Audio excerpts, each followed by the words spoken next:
Sobre a origem do mundo. Sobre a origem do mundo é um livro gnóstico que aborda a criação e o fim dos tempos do universo. Ele foi encontrado entre os textos da biblioteca de Nag Hammadi, imediatamente depois de hipóstase dos Arcontes no Códex II.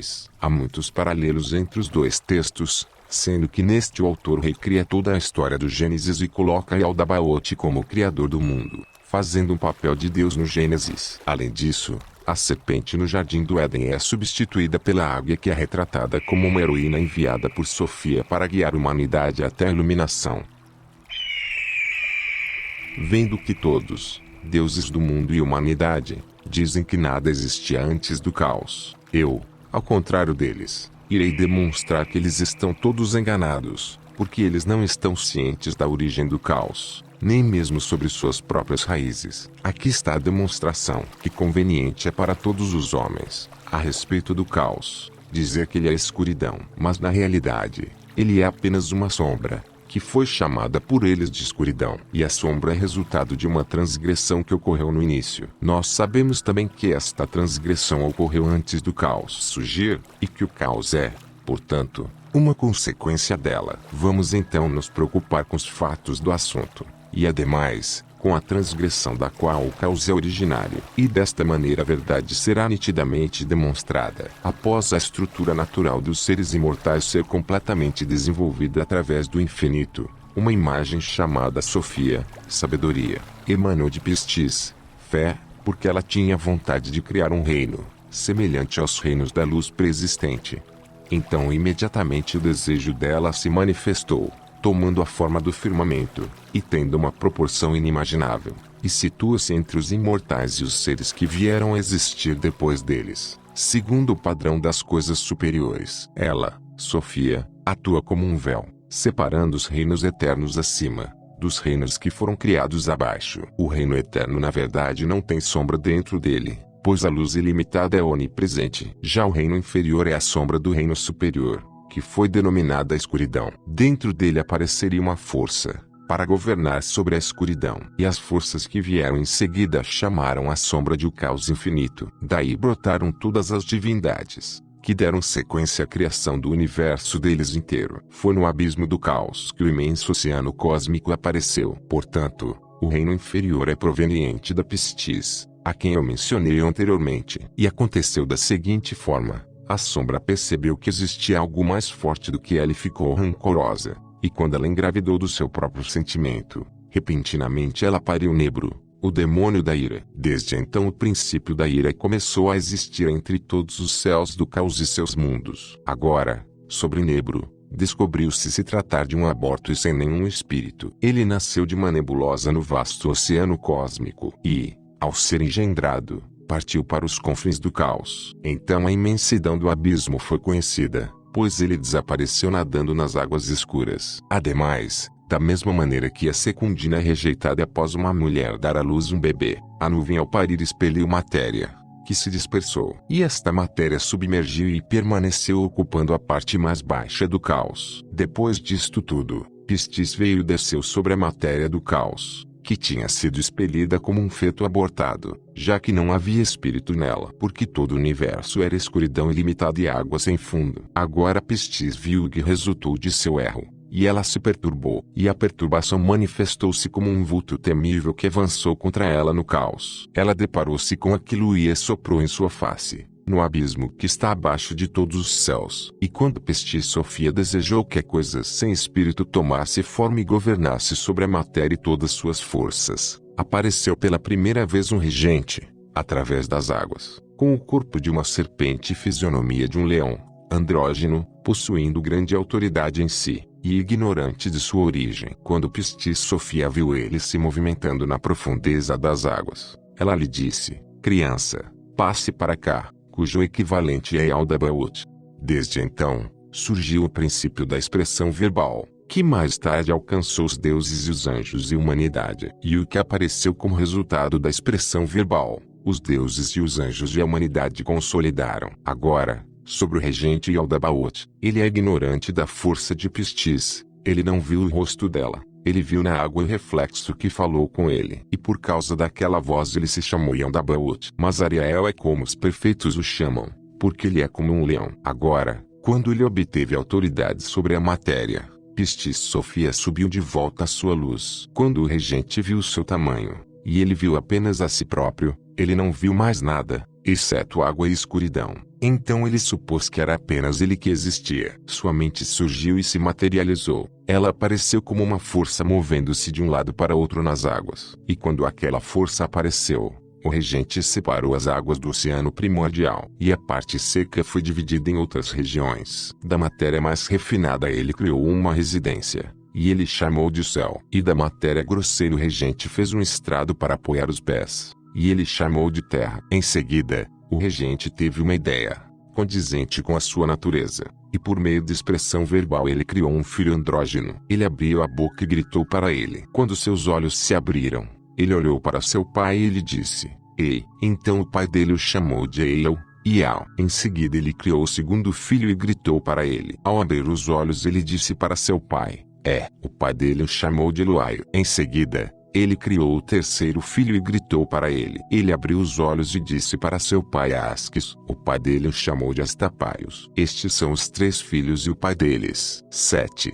Apareceram no caos, andrógenos e com semblantes de animais. Eles possuem seus nomes masculinos e seus nomes femininos. O nome feminino de Yaldabaoth é Pronoia, presciência, Sambatas, que é semana. E os filhos dele se chamam Ial. Seu nome feminino é senhoria. Sabaoth, seu nome feminino é divindade. Adonaios, seu nome feminino é realeza. Elaios, seu nome feminino é inveja. Oraios, seu nome feminino é riqueza. E Astapaios, seu nome feminino é Sofia, sabedoria. Você irá encontrar o efeito destes nomes e a força das autoridades masculinas no livro arcangélico do profeta Melquisedeque, e os nomes das autoridades femininas no primeiro livro de Noreia.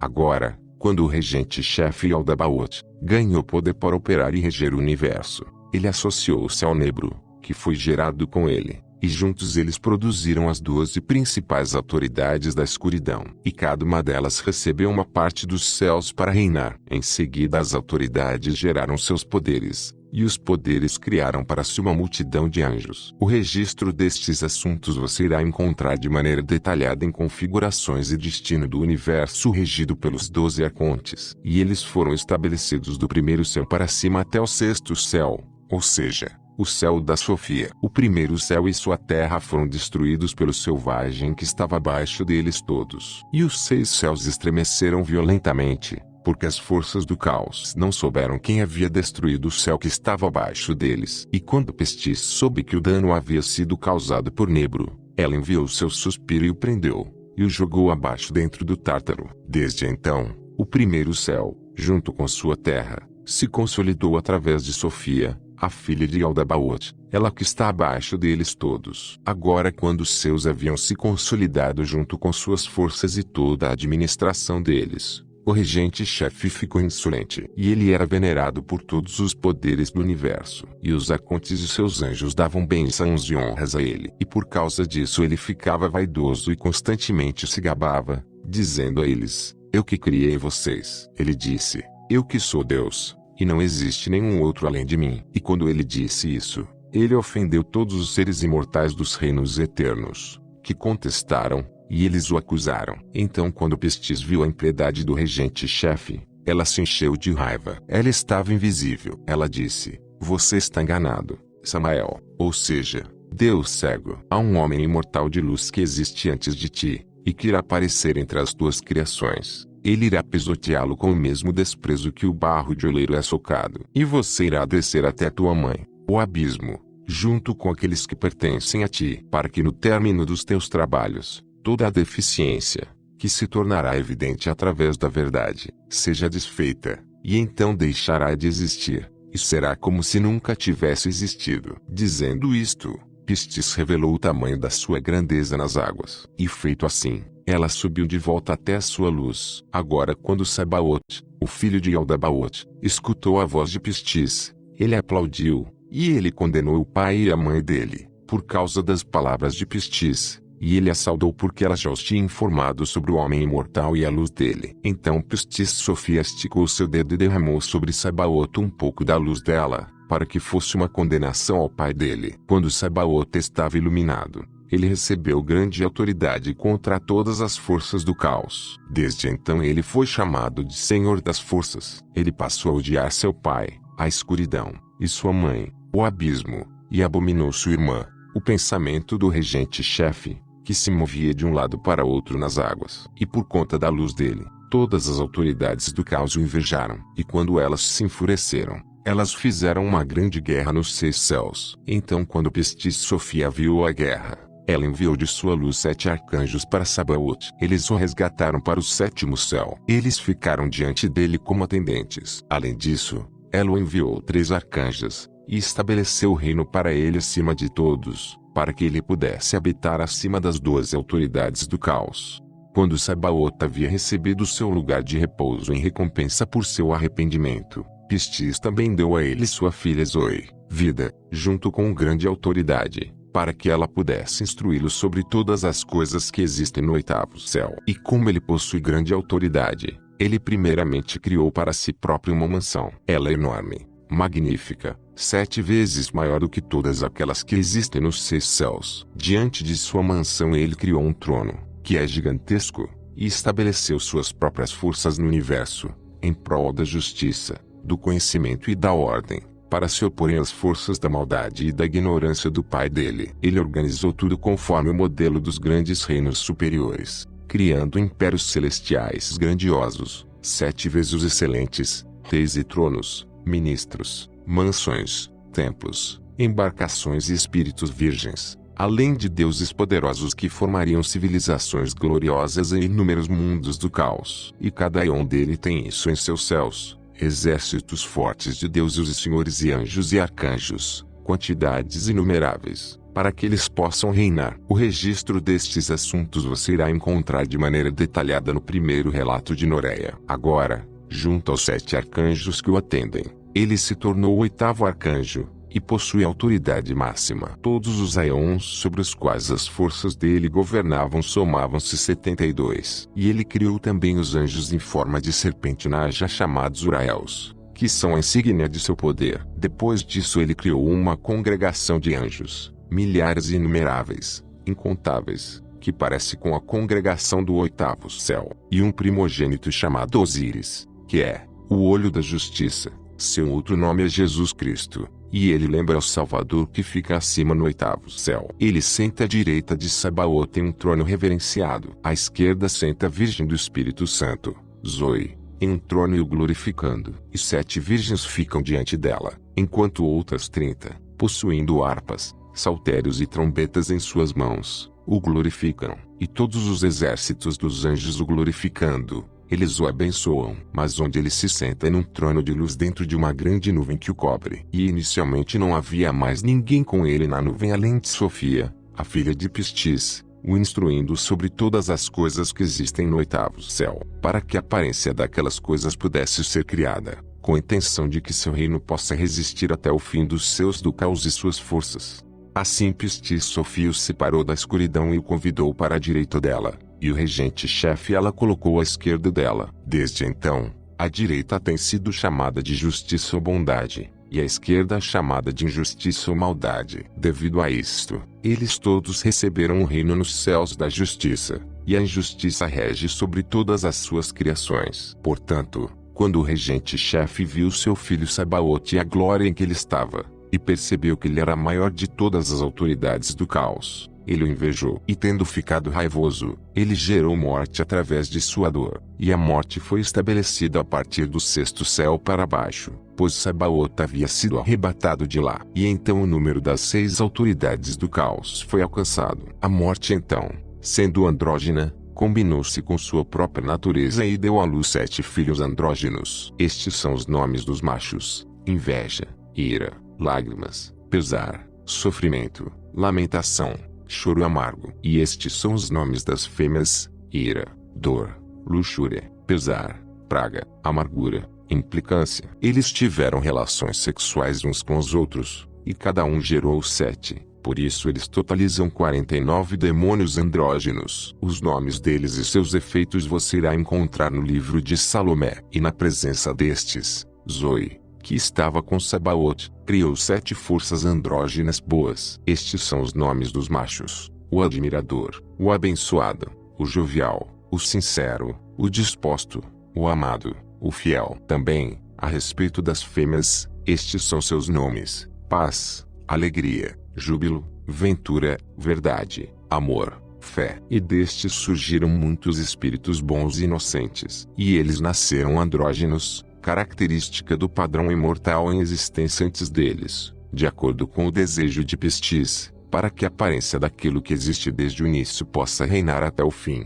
E tendo visto a aparência de Pistis nas águas, o regente-chefe se entristeceu bastante, especialmente quando ele ouviu a voz dela, como a primeira voz que o havia chamado de fora da água. E quando ele soube que foi ela quem havia lhe dado um nome, ele lamentou. Ele estava envergonhado de sua atitude. E quando ele reconheceu de verdade que um homem imortal de luz já existia antes dele, ele ficou seriamente perturbado, porque ele havia dito antes para todos os arcontes e anjos: eu é que sou Deus, e nenhum outro existe além de mim. Porque ele estava com medo de que eles descobrissem que outro já existia antes dele, e o condenassem. Mas ele, estando destituído de juízo, zombou da condenação e agiu de forma imprudente. Ele disse: se algo existia antes de mim, que apareça, para que possamos ver sua luz. E imediatamente, vejam, uma luz brilhou do 8º céu acima e transpassou todos os céus do caos. Quando o regente-chefe viu que a luz era bonita em sua radiação,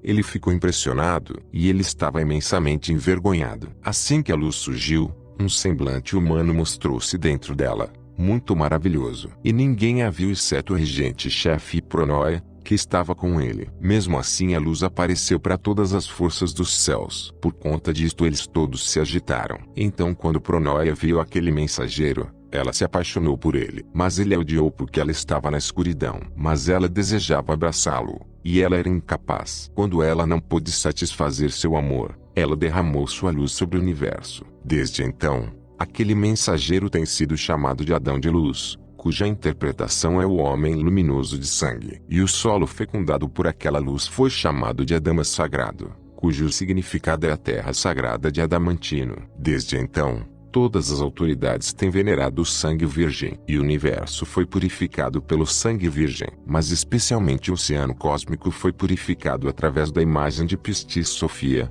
que apareceu para o arconte-chefe nas águas. Justamente por causa disso surgiu a expressão águas cristalinas, já que a água sagrada dá vida a tudo, ela também purifica. Desse primeiro sangue surgiu o Eros, andrógeno. Sua masculinidade é Rimeros, sendo o fogo da luz. Sua feminilidade, uma alma de sangue, é da substância da Pronoia. E ele é muito adorável em sua beleza, tendo um charme superior a todas as criaturas do caos. Então todos os deuses e seus anjos, quando viram Eros, se apaixonaram por ele. E aparecendo em todos eles, ele os tocou fogo, assim como a partir de uma única lamparina, várias lamparinas são acesas, e a mesma única luz está lá. Ainda assim a lamparina não perde potência. Eros se dispersou em todos os seres criados no caos, e não perdeu potência, sendo Eros o fruto da mistura entre a luz e a escuridão, entre os anjos e entre as criaturas mortais. A união sexual, impelida por Eros, foi consumada. E então no universo o prazer sensual primitivo desabrochou. A fêmea foi a próxima a surgir, e em seguida o acasalamento. Depois veio a reprodução, e por fim a morte. Após Eros, a videira brotou daquele sangue que havia sido derramado sobre o solo. Por causa disto, aqueles que a consomem, concebem o desejo da união sexual. Após a videira, uma figueira e uma romanceira brotaram do chão, junto com o resto das árvores, todas as variedades, tendo suas sementes derivadas da semente das autoridades e seus anjos.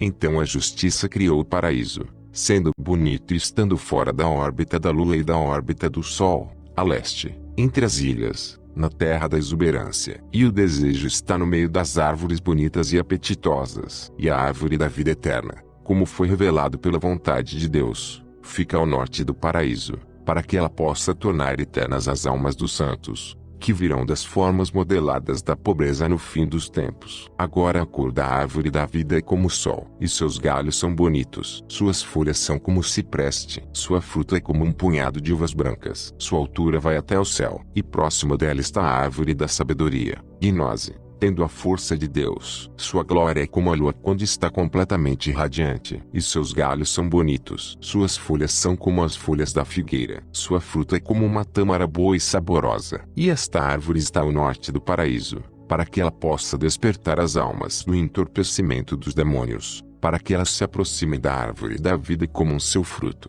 e então condenem as autoridades e seus anjos. O poder desta árvore é descrito nos livros sagrados dos egípcios, dizendo: Vós sois os filhos da árvore da sabedoria, que está no paraíso, da qual o primeiro homem provou e que ampliou a consciência dele. E ele adorou sua contraparte feminina, e recusou as outras fêmeas de aparências diferentes, rejeitando-as. Agora, depois disto, a oliveira brotou, e ela serve para purificar os reis e altos sacerdotes da retidão que irão aparecer nos últimos tempos, já que a oliveira surgiu da luz do primeiro Adão para fornecer um unguento que eles receberão.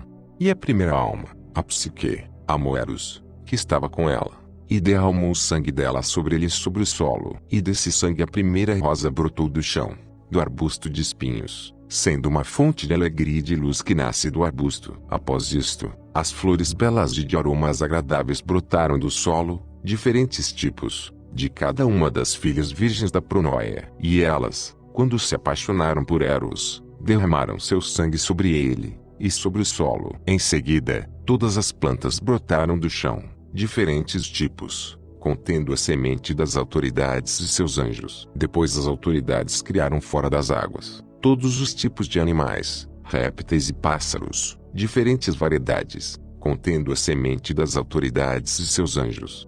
Mas antes disso tudo, quando Adão de luz apareceu pela primeira vez, ele permaneceu no universo cerca de 2 dias. E ele deixou a Pronóia na região inferior, e elevou-se em direção à sua luz. Imediatamente a escuridão cobriu todo o universo. Agora, quando ela desejou, a Sofia Firmamento recebeu a autoridade de Pistis, e criou enormes luminares, e todos os anjos das estrelas. E ela os colocou nos céus para que eles governem e brilhem sobre os mundos, oferecendo sinais temporais, estações, anos, meses, dias, noites, momentos e assim por diante. Deste modo, a região inteira dos céus foi ordenada. Agora, quando Adão de luz desejou entrar em sua luz, o 8º céu, ele não foi capaz, devido à pobreza que havia se misturado com a sua luz. Então ele criou para si um vasto reino eterno. E dentro daquele reino eterno ele criou 6 reinos e seus mundos, ou seja, 6 aeons, que eram 7 vezes melhores que os aeons do caos e seus mundos. Agora todos estes reinos e seus mundos existem dentro do infinito que fica entre o 8º céu e o caos abaixo dele, que é o universo que pertence à pobreza. Se você quer saber a decoração destes,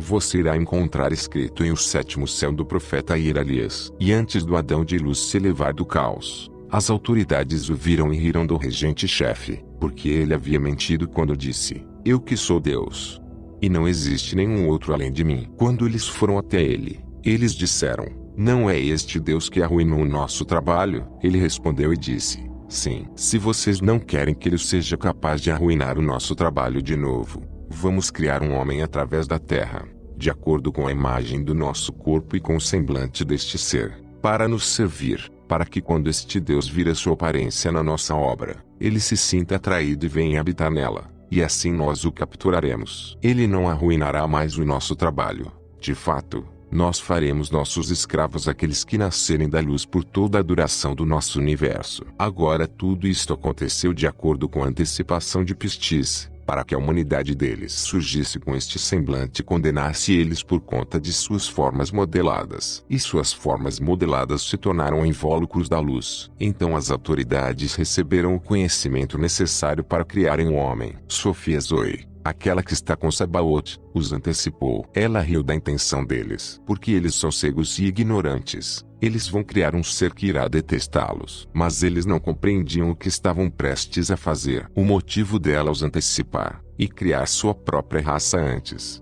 era para que eles ensinassem a forma modelada dos arcontes e desprezá-los, e assim escapar deles.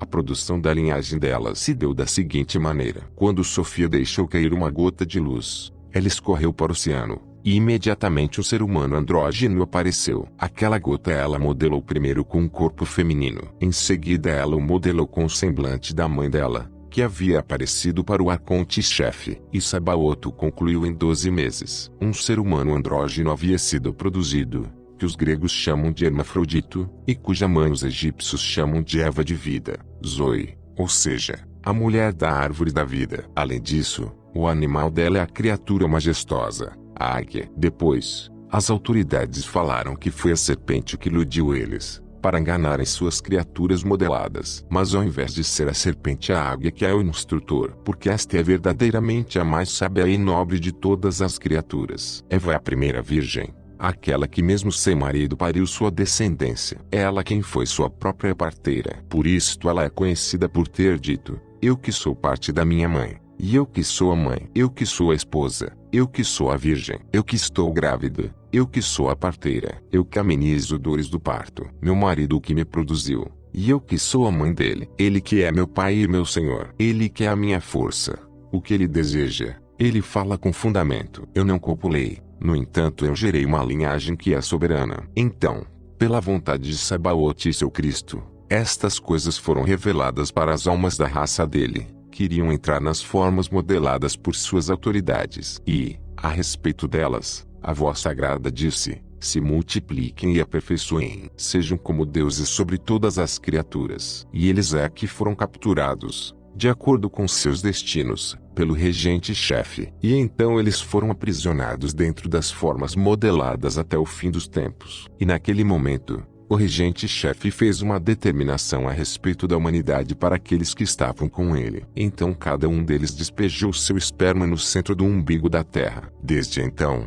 os 7 regentes criaram um homem com o corpo parecendo o corpo deles, mas com a fisionomia semelhante à do homem imortal que apareceu para eles. Sua produção se deu por partes, uma de cada vez. E o líder deles produziu o cérebro e o sistema nervoso. Então ele se pareceu com o antecessor dele. Porém, ele não tinha nem sequer uma alma. E ele foi chamado de Adão, isto é, pai, de acordo com o nome daquele em existência antes dele. E quando eles terminaram Adão, ele o abandonou como um vaso inanimado, já que ele tinha tomado forma como um aborto, por não haver espírito nele. A respeito disto, quando o regente-chefe lembrou das palavras de Pistis, ele temeu que o homem verdadeiro entrasse na forma modelada e se tornasse poderoso. Por esta razão ele deixou sua forma modelada por 40 dias sem alma, e ele recuou e abandonou. No 40º dia, Sofia enviou o suspiro dela para dentro de Adão, que não tinha alma. Ele começou a se mover no chão, e ele não podia se levantar. Então, quando os 7 regentes vieram, eles o viram e se perturbaram enormemente. Eles foram até ele e o apanharam. E o regente-chefe disse para o suspiro dentro dele: quem é você? E de onde você veio? Ele respondeu e disse: eu venho da força do homem para a destruição do teu trabalho. Quando eles ouviram aquilo, eles debocharam, já que ele deu alívio para o medo e ansiedade em que eles se encontravam. Eles então chamaram aquele dia de descanso, porque eles relaxaram de suas preocupações. E quando eles viram que Adão não podia nem ficar em pé, eles ficaram contentes. E eles o pegaram e o puseram no paraíso. E eles se retiraram até seus céus. Após o dia de descanso, Sofia mandou sua filha Zoe na forma de Eva, como uma assistente, para que ela fizesse a Adão, que não tinha alma, se erguer, para que aqueles que eles gerassem juntos se tornassem recipientes de luz. Quando Eva viu sua contraparte masculina prostrada, ela teve pena dele, e ela disse: Adão, viva, se levante do chão. A palavra dele imediatamente se cumpriu, pois Adão,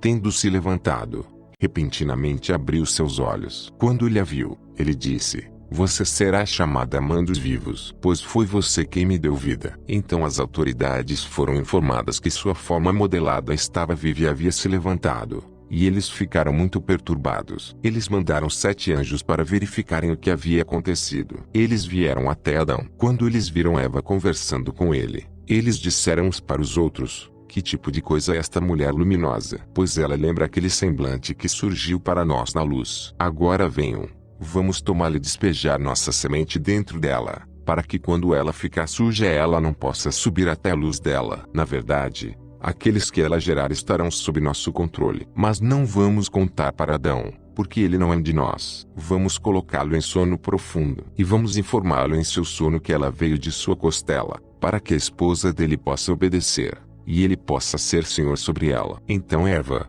sendo uma força, riu da decisão deles. Ela colocou neblina nos olhos deles e deixou sua aparência secretamente com Adão. E ela entrou na árvore da sabedoria e permaneceu lá. Eles a perseguiram, e ela demonstrou a eles que havia entrado na árvore e se tornou uma árvore. Então, sendo tomados de pavor, eles ficaram cegos e fugiram. Posteriormente, quando eles se recobraram da confusão, eles vieram até Adão, e vendo a semelhança desta mulher com ele, eles ficaram muito perturbados, achando que aquela era a verdadeira Eva. E eles foram imprudentes. Eles vieram até ela e a tomaram e despejaram suas sementes nela. Eles agiram tão cruelmente, corrompendo não apenas por meios naturais, mas também por meios imundos, corrompendo primeiro o sinal da voz dela, que havia falado com eles, dizendo: "O que é que existe antes de ti?", pretendendo corromper aqueles que diriam no fim dos tempos que eles nasceram do homem verdadeiro através da palavra. E eles erraram, não sabendo que eles estavam corrompendo seus próprios corpos. Foi a figura dela que as autoridades e os anjos corromperam em todos os sentidos.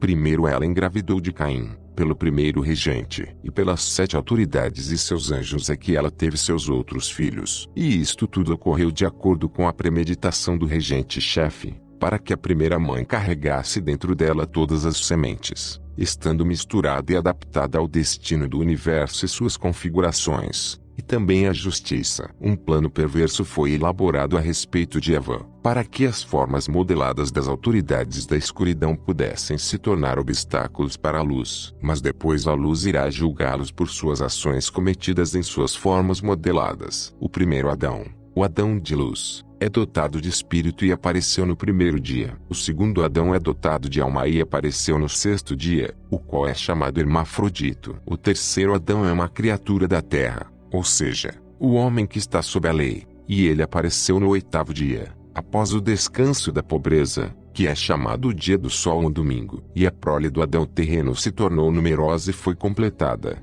e produziu em si todo tipo de informação científica do Adão dotado de alma. Mas todos estavam em ignorância. Em seguida, deixe-me dizer que uma vez que os regentes viram ele e a criatura fêmea que estava com ele errando ignorantemente como bestas, eles ficaram contentes. Quando eles lembraram que o homem imortal não os iria negligenciar, pelo contrário, e que eles teriam que temer até a criatura fêmea que tinha se transformado em árvore, eles se perturbaram, e disseram: "Talvez este seja o verdadeiro homem, este ser que pôs uma neblina em nós e nos advertiu que aquela quem nós corrompemos é igual a ele, e então nós seremos derrotados." Então os 7 deles juntos planejaram. Eles vieram até Adão e Eva timidamente. Eles disseram a eles: "A fruta de todas as árvores criadas para vocês no paraíso poderá ser comida, mas sobre a árvore da sabedoria, controlem-se e não comam dela. Se comerem, vocês morrerão." Tendo-os amedrontado bastante, eles se recolheram para suas autoridades. Então veio a mais sábia das criaturas, que eles consideravam como um mero animal. E quando ele viu o semblante da mãe deles, Eva, ele disse a ela: "O que os arcontes te disseram?" "Foi: não coma da árvore da sabedoria." Ela disse. Eles disseram: "Não somente, não coma dela, mas, não a toque, senão você morrerá." Ele respondeu a ela: "Não tenha medo. Na morte você não morrerá." Porque eles sabem que quando você comer dela, seu intelecto ficará sóbrio e vocês se tornarão como os deuses, reconhecendo a diferença entre seres maus e bons. De fato, foi por inveja que eles disseram isto a você, para que você não comesse dela. Eva teve confiança nas palavras do instrutor. Ela olhou para a árvore e viu que ela era bonita e apetitosa, e gostou dela. Ela pegou algumas de suas frutas e comeu, e ela também deu algumas delas para seu marido, e ele também comeu. Então seus intelectos se abriram, porque quando eles comeram, a luz da sabedoria brilhou sobre eles. Ao adquirirem o senso da decência, eles cobriram seus corpos, porque souberam que estavam despidos de pudor. Quando eles despertaram do sono profundo no qual os arcontes haviam colocado eles, suas essências se reconheceram e se identificaram uma com a outra. E tendo se elevado em discernimento como os deuses, eles obtiveram a noção exata daquilo que se passava. Ao perceberem que seus criadores tinham formas de animais, Eles os rejeitaram. Eles ficaram totalmente cientes. Então, quando os regentes souberam que eles haviam descumprido suas ordens, eles entraram no paraíso e vieram até Adão e Eva com terremotos e muitas ameaças, para ver qual seria o efeito da tramóia. Então Adão e Eva temeram bastante e se esconderam embaixo das árvores no paraíso. Os regentes não souberam onde eles estavam e disseram: Adão, onde você está? Ele disse: eu estou aqui. Por medo de vocês eu me escondi, de vergonha. E eles disseram a ele com ignorância: quem te ensinou sobre o pudor com o qual você se vestiu? A menos que você tenha comido daquela árvore. Ele disse: a mulher que vocês me deram, ela que me ofereceu e eu comi. Então eles disseram para ela: o que foi isto que você fez? Ela respondeu e disse: foi o instrutor que me incentivou, e eu comi. Quando os regentes foram até o instrutor, seus olhos se nublaram por causa dele, e eles nada puderam fazer contra ele. Eles o xingaram, já que eram impotentes. Em seguida, eles foram até a mulher e a amaldiçoaram junto com a prole dela. Após a mulher, eles amaldiçoaram Adão e o solo, e o fruto da árvore por causa dele, e todas as coisas que eles haviam criado, eles amaldiçoaram. Os regentes não têm misericórdia. Esses perversos são incapazes de fazer o bem. Desde aquele dia, as autoridades souberam que realmente havia algo mais poderoso do que eles. Eles viram que por algum motivo suas ordens foram descumpridas. Muita inveja foi trazida ao mundo somente por causa do homem imortal. Agora, quando os regentes viram que o Adão deles havia entrado em um estado especial de sabedoria, eles desejaram testá-lo.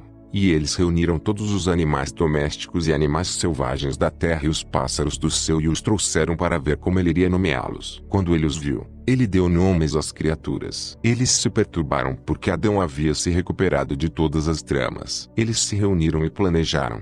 E eles disseram: vejam Adão, ele se tornou como um de nós. Então ele sabe a diferença entre a luz e a escuridão. Talvez ele seja novamente persuadido, como no caso da árvore da sabedoria. Irá também para a árvore da vida e comerá dela, e se tornará imortal, e se tornará soberano. E irá desprezar e rejeitar a nós e a toda a nossa glória. Então ele irá nos denunciar junto com o nosso universo. Venham, vamos expulsá-lo do paraíso, abaixo para a terra de onde ele foi tirado, para que de hoje em diante ele não possa compreender nada melhor do que nós podemos. E então eles expulsaram Adão do paraíso, junto com sua esposa. E isto não foi bastante para eles. Ainda, eles estavam com medo. Eles foram até a árvore da vida e a rodearam de coisas assustadoras, criaturas vivas armadas com espadas flamejantes chamadas serafins e querubins. E no centro eles puseram uma serpente que cospe fogo, circulando assustadoramente o tempo todo, para que nenhum ser terreno possa jamais adentrar aquele lugar.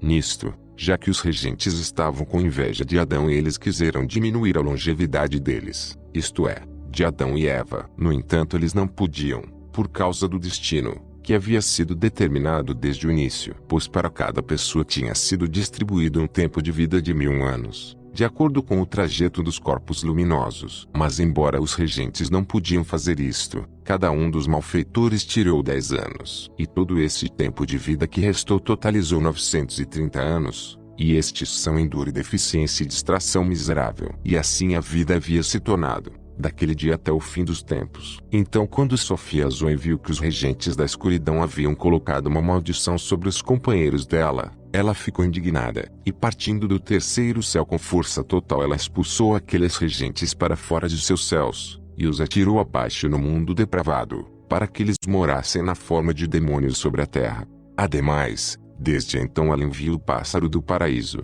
para que até o final dos tempos ele viva 1000 anos no céu das autoridades da justiça. Uma criatura viva dotada de alma chamada Fênix. Ela se sacrifica e renasce como uma testemunha para o julgamento contra os perversos, porque eles fizeram mal para Adão e a raça dele. Sendo assim, até o fim dos tempos, haverá vivendo no mundo 3 tipos de homens e suas descendências: o homem dotado de espírito da eternidade, o apenas dotado de alma, e o que é apenas mundano. Da mesma maneira, são 3 as fênix do paraíso. A primeira é imortal, a segunda vive 1000 anos. Sobre a terceira, conforme é descrito nos livros sagrados, ela se extingue. Então, também, há 3 batismos: o primeiro é o espiritual, o segundo é pelo fogo, e o terceiro é pela água. Tal como a fênix surge como um sinal para os anjos, igual é o caso das serpentes cósmicas no Egito, que tem testemunhado aqueles que se submetem ao batismo do homem verdadeiro. Os 2 touros no Egito possuem um mistério, o sol e a lua, sendo uma testemunha para Sabaoth, ou seja, que sobre todos os poderes está a Sofia do universo. Daquele momento em que ela gerou o sol e a lua, ela selou o céu dela, até a conclusão do universo. E a larva que nasce da fênix é um ser humano também. Foi escrito sobre isto: o homem justo irá desabrochar como uma fênix. E a fênix aparece primeiro em um estado vivo, e morre, e se ergue novamente, sendo um símbolo daquilo que se tornará evidente no fim dos tempos. Foi somente no Egito que estes grandes sinais apareceram, em nenhum outro lugar, como uma indicação de que o Egito é como o paraíso de Deus. Vamos retornar aos regentes anteriormente mencionados, para que possamos oferecer uma explicação sobre eles. Quando os 7 regentes foram expulsos de seus céus para a terra, eles fizeram anjos para si, numerosos e demoníacos, para os servir. E estes conduziram as pessoas em muitos tipos de erros e magia, e poções e devoção de ídolos, e derramamento de sangue, e construção de altares e templos, e oferendas de sacrifícios, e libações para todas as forças do universo, que surgiram pelo consentimento entre os deuses da injustiça e da justiça, tendo o destino como colaborador deles. Então, quando os povos dos diversos mundos surgiram, eles erraram inadvertidamente o tempo todo, pois todos eles veneraram esses poderes, tanto os anjos da justiça, quanto aos demônios da maldade, e ficou assim desde a criação até os últimos tempos. Assim, os mundos surgiram na distração, na ignorância, e no estupor. Eles todos erraram, até a chegada do homem verdadeiro. Que isto seja suficiente sobre este assunto. Agora nós deveremos prosseguir a examinar o nosso mundo, para que possamos terminar de descrever sua estrutura e coordenação precisamente. Então será óbvio como foi descoberta a crença sobre o reino invisível, que esteve evidente desde a criação até o final dos tempos. Eu cheguei, portanto, aos pontos principais a respeito do homem imortal. Eu irei falar sobre todos os seres que pertencem a ele, explicando como eles vieram parar aqui. Quando uma multidão de seres humanos surgiu, pela descendência do Adão, que tinha sido produzido através da matéria, e quando o mundo já estava lotado, os regentes eram chefes do mundo, ou seja, eles o mantinham reprimido pela ignorância. Por qual motivo? Pelo seguinte: já que o Pai imortal sabe que uma deficiência da verdade surgiu entre os reinos eternos e o universo deles, quando ele desejava anular os regentes da perdição através das criaturas que eles haviam modelado, ele enviava sua aparência abaixo para o mundo da perdição, ou seja, os pequenos espíritos inocentes abençoados. Eles não são estranhos à sabedoria, porque toda a sabedoria provém de um anjo eterno que apareceu diante deles, e pela vontade do Pai eles recebem força e compreensão. Sempre que eles aparecem no mundo da perdição, imediatamente antes de tudo eles adotam a conduta de incorruptibilidade como uma condenação aos regentes do caos e suas forças. Então, quando os seres abençoados apareceram nas formas modeladas pelas autoridades, eles foram invejados. E por inveja as autoridades da escuridão misturaram suas sementes com a deles, na esperança de contaminá-los. Eles não conseguiram. Então, quando os seres abençoados despertaram suas consciências luminosas, eles se tornaram notáveis. E cada um deles, a partir da sua terra natal, revelou o seu tipo de sabedoria para a humanidade nas formas modeladas da perdição. Soube-se que a humanidade continha todos os tipos de sementes, por causa da raça das autoridades que havia se misturado com eles. Então Sabaoth e Zoe trouxeram para a terra a raça dos deuses em auxílio a eles, e as almas destes são visivelmente superiores, sendo abençoados e variando em bem-aventurança. E em seguida o Salvador, por sua vez, criou muitos outros seres humanos, que não possuem reis sobre si e são superiores a cada um que veio antes deles. Consequentemente, 4 raças humanas existem. Há 3 que pertencem aos regentes do caos, mas a 4ª raça não possui rei e é perfeita,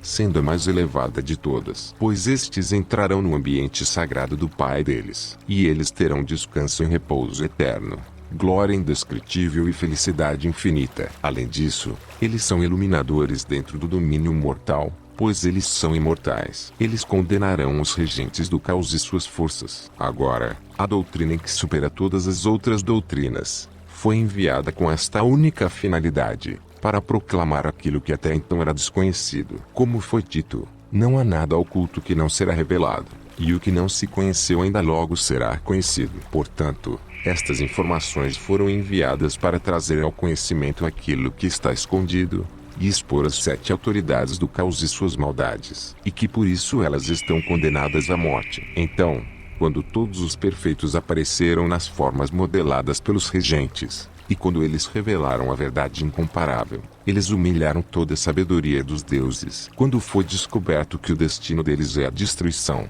as forças deles murcharam, e a soberania deles foi desfeita. A ciência deles tornou-se vã, assim como suas glórias. Antes do fim dos tempos, o universo inteiro irá estremecer com grandes estrondos. Então os regentes se entristecerão e bradarão por conta de suas mortes. Os anjos irão lamentar por suas humanidades, e os demônios irão chorar por suas épocas e estações, e a humanidade deles irá prantear e gritar em suas mortes. Então o período iniciará, e eles entrarão em perturbação. Seus reis se intoxicarão com a espada flamejante, e eles farão guerra uns contra os outros, para que o cosmos se inebre com o banho de sangue, e as águas se agitarão pelas guerras. Então o sol ficará escuro, e a lua irá interromper sua luz. As estrelas dos céus ignorarão seus circuitos, e um grande estampido de trovão irá surgir de uma grande força que está acima de todas as forças do caos, onde o firmamento da mulher está situado. Tendo se arrependido de seu erro,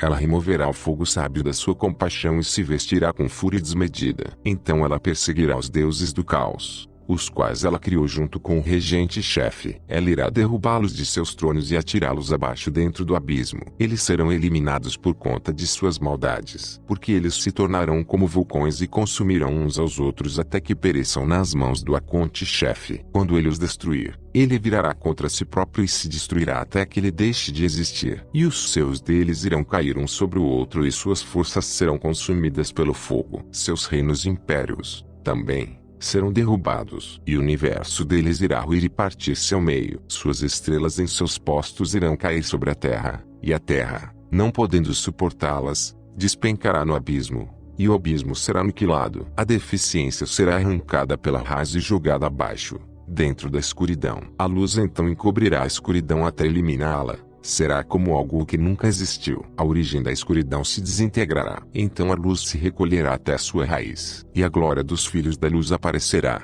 e preencherá todo o reino eterno. Quando a profecia e o relato dos iluminadores se tornarem conhecidos e forem cumpridos por aqueles que são chamados perfeitos, aqueles que, pelo contrário, não se tornaram perfeitos no Pai não gerado, irão receber sua glória nos reinos e impérios dos deuses. Mas eles nunca entrarão no reino sem rei, pois cada um deve retornar para o lugar de onde veio. De fato, por seus atos e sua sabedoria, cada pessoa fará a sua própria natureza a ser reconhecida. Fim. Ficamos por aqui. Se inscrevam no canal, ative as notificações, e compartilhem o conteúdo da página. Até a próxima.